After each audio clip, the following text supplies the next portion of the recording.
Enforcement officials around the world are emphasizing that the threat from a massive global cyber attack is not over yet. The concern is that as employees return to work this morning, they fire up those desktops, that they'll fall victim to the virus that froze hundreds of thousands of computers over the weekend. So Nohelani Graf, she's taking action. The big question, Nohe, what can we do to protect ourselves? So Danielle, the Wannacry virus, called that because you're going to want to cry if it freezes up your computer. It targets a vulnerability in Microsoft operating systems, particularly older ones. So all you have to do, go to your start menu, look for the Microsoft System Center, Software Center, and then you want to select updates. Now this one doesn't have any because it's updated, but it will show you if you need to update something. Otherwise, the virus is going to lock down all of the computer's files. The hackers then demand hundreds of dollars in ransom to give up control of those files, and it's still not a guarantee.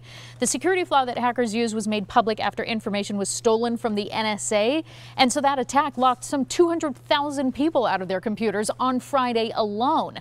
The virus has hit at least 150 countries since then. The reason this is hitting so many computers at once is they discovered a vulnerability in the most popular operating system in the world, in Microsoft Windows, and they're taking advantage of it.